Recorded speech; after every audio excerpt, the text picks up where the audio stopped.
జగన్ ను తల్లి చెల్లె నమ్మలేదని మంత్రి నారా లోకేష్ విమర్శించారు. జగన్ అక్రమాలను విచారణ జరపాలంటే రాష్ట్రంలోని పోలీసులే సరిపోరని అన్నారు.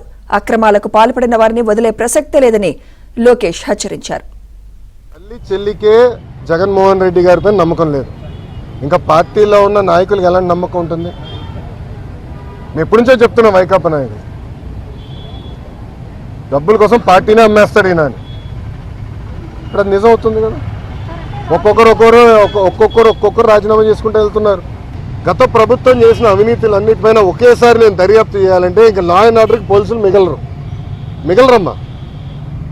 ఎందుకంటే భూ అక్రమాలు కానీ, ఇసుక అక్రమాలు కానీ, మద్యం అక్రమాలు కానీ, గాలి కూడా అమ్మేశారు స్వామి. ఇంకా లా అండ్ ఆర్డర్కి పోలీసులు ఉండేదంగా ఉండదు. ఎందుకంటే ఒక్కొక్క ఇన్వెస్టిగేషన్ చాలా డీప్గా వెళ్ళాలి, పకడ్బందీగా చేయాలి. ఇప్పుడు లిక్కర్ ఉంది, చాలా పకడ్బందీగా చేస్తున్నారు. ఎవరెవరికి ఎప్పుడెప్పుడు ఎంత డబ్బులు ఎవరి చేతుల నుంచి మారినాయి మొత్తం వివరాలన్నీ సేకరించాలి. సో ఇన్వెస్టిగేషన్ చాలా వేగవంతంగా జరుగుతుంది. ఒక్కొక్కటి చేయని అన్నీ ఒకేసారి చేసేది కెపాసిటీ మటుకు ప్రభుత్వానికి ఉండదు. ఎందుకంటే గతంలో అన్ని అక్రమాలు జరిగినాయి. ఆంధ్ర రాష్ట్రంలోనే హైయెస్ట్ ట్యాక్స్ పేయర్ అమర్ రాజా బ్యాటరీ. ఆ అమర్ రాజా బ్యాటరీని వేధించలేదా గత ప్రభుత్వం?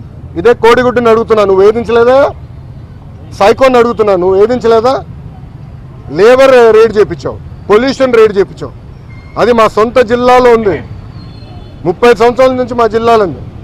ఒక్కరికి లెడ్ పాయిజనింగ్ అవ్వలేదు స్వామి 30 సంవత్సరాల్లో. ఎందుకంటే వాళ్ళు highest ethics, highest standards maintain చేసే పని. అలాంటి కంపెనీని వెంటాడి ఏడిపిస్తే ఎవడొస్తాడండి పెట్టుబడి పెట్టేదానికి?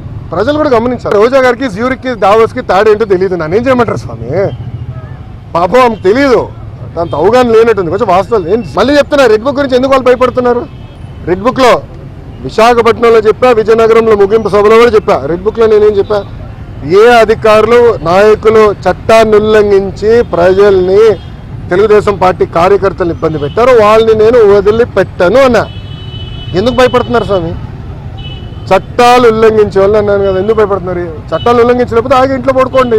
తెలుగుదేశం పార్టీ కార్యకర్తగా చూస్తున్నారు అంతే, నాకు అవసరం లేదు అన్నా. ఒక్క నిమిషం.